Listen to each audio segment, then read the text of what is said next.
때 감사가 되었고, 그리고 저도 생활 속에서 하나님을 경험한 것을 나누고 싶었습니다. 성도님들도 보시다시피 제 눈이 조금 커졌습니다. 제가 엄마로부터 이제 눈만 커지면 훨씬 더 예뻐질 것 같다는 그런 얘기를 종종 들어서 결국은 나를 잡고 엄마랑 같이 병원에 가서 쌍꺼풀 수술을 했습니다. 이 과정이 순탄치 않았기에 하나님을 더욱 의지하게 되었고, 그래도 아마 최초일 것 같은 쌍수 간증을 한번 해보려고 합니다. 네. 저는 어렸을 때부터 아래의 눈썹이 찔려서 뽑았기 때문에 눈썹을 찔리지 않게 하는 이런 외반 수술을 같이 진행하고자 했습니다. 그래서 수술할 때 비용은 물론 엄마가 다 이제 감당하시는 거였지만 저희에게는 비용도 무지 이제 중요한 내용이었습니다. 그런데 상담하는 과정 중에 비용을 처음 말한 것과는 많이 다르게 말씀하시는 일이 벌어졌고, 그로 인해 엄마도 마음이 많이 상하셨고 저 또한 엄마가 비용으로 힘들어하시는 모습을 보면서 마음이 많이 어려웠습니다. 그래도 저는 할 거면 복학하기 전에 하고 싶어서 하나님 앞에서 이제 진지하게 고민하지 않고 저는 의료진을 이제 믿고 수술을 그냥 진행을 결정하게 되었습니다.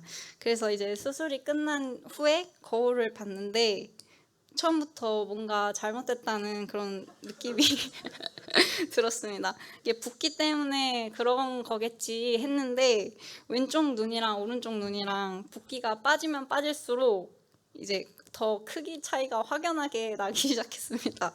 그래서 제 마음은 좀 막 답답해지고, 거기다가 이제 엄마가 계속 저 라인을 속상으로 낮게 잡아서 눈이 별로 커지지 않았다고 이제 반복해서 말씀을 하시니까 이제 그냥 엄마 소원 들어서 크게 할 걸 이런 후회감도 들었습니다. 그런 와중에 또 눈썹도 이제 계속 찔리는 것 같아서 안과에 가봤는데 찔리고 있다고 이제 하는 김에 더 좀 뒤집지 그랬냐고 하셔서 되게 더 굉장히 심란했습니다. 그래서 근데 이제 더 이상 제가 저를 위한 이런 일에 생각을 두고 싶지 않았고, 나는 하나님을 영화롭게 하는 그런 영적인 생각에 집중하고 싶은데 왜 이렇게 육신적인 그 외모에 신경을 써야 하지? 하는 생각을 하게 되었습니다. 하지만 분명 저의 모든 일에는 우연이 없고 주님의 뜻과 계획 안에 모든 일이 있다는 생각이 들었습니다. 그리고 또 이번 주일 말씀에서 들었듯이 토기장이신 하나님 손에서 그분의 의견에 좋을 대로 그분께 이제 맡겨드리고 싶다는 그런 생각이 문득 들었습니다. 그래서 제 마음이 원했던 대로 순탄하게 일이 진행되는 것을 구하는 것보다는 하나님만으로 기뻐하고 그리고 평안한 마음을 저에게 주신다면 제 눈이 짝짝이가 되더라도 눈썹이 그대로 뭐 찔리더라도 눈이 크기가 뭐 전과 비슷해도 사람들이 나한테 뭐라 해도 하늘 아버지께서는 저에게 최고로 좋은 것을 주실 거라는 생각이 들어서 그래서 이제 제 영혼한테 말했습니다. 나의 영혼이 하나님만 기다리며 나의 구원이 그에게서 나는도다. 시편 62편 1절. 그리고 그리스도의 평강이 너희 마음을 주장하게 하라. 너희는 평강을 위하여 한 몸으로 부르심을 받았나니 너희는 또한 감사하는 자가 되라. 골로새서 3장 15절. 또 요한이서 1장 9절에 보면 지나쳐 그리스도의 교훈 안에 거하지 아니하는 자는 다 하나님을 모시지 못하되 교훈 안에 거하는 그 사람은 아버지와 아들을 모시느니라. 하나님 말씀의 안에 거하기 위해서는 또 아버지와 아들을 내 마음에 모시기 위해서는 저의 그 말씀에서 벗어난 생각들과 잡념들을 기도하면서 무시를 해야 했습니다. 그래서 그때부터 이제 주님의 말씀 묵상하기 vs 내 생각 이제 품기의 영적 싸움이 이제 시작되었습니다. 제 육신은 약해서 떨리는 마음이었지만 하나님은 미쁘시기 때문에 그분을 의지할 때 이제 제 마음에 평안을 주셨습니다. 그래서 병원에서도 이제 불평하지 않고 차분하게 의사에게 평안한 마음 가운데서 저의 요구를 말할 수 있게 되었고, 이제 재시술을 하게 되었는데 그 과정에서도 하나님께서 저의 마음을 평강으로 지켜주셔서 의사가 아닌 하나님한테 저를 온전히 이제 맡기게 되었습니다. 그리고 감사한 일은 이제 전에 실밥 제거를 다 했는데요.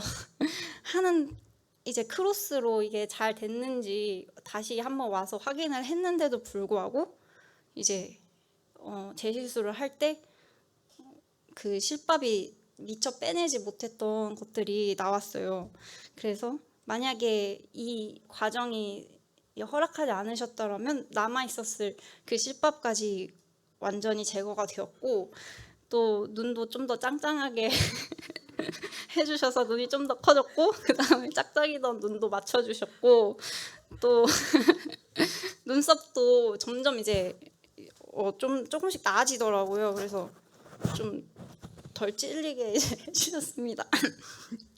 정말 이런 나의 외모에 관련된 육신의 일이지만 그 일을 통해서도 하나님은 교훈을 해주셨습니다.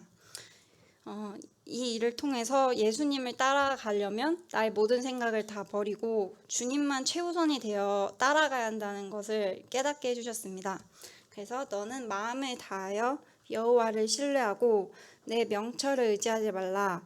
너는 범사의 그를 인정하라. 그리하면 내 길을 지도하시리라. 잠언 3장 5절에서 6절. 무릇 내게 오는 자가 자기 부모와 처자와 형제와 자매와 더욱이 자기 목숨까지도 미워하지 아니하면 능히 내 제자가 되지 못하고. 누가복음 14장 26절. 모든 것을 주님보다 덜 사랑해야 주님을 따르는 제자가 될 수 있다는 것을 배웠습니다. 이 일을 통해 주님보다 더 중요한 것은 없고 제 생활도 주님과 그리고 주님을 전하는 것을 위해 우선순위를 이제 조정해야겠다는 생각을 하게 되었습니다. 마지막으로 하나님을 사랑하는 자에게 모든 것을 합력해서 선을 이루시는 하나님을 찬양합니다. 이상입니다.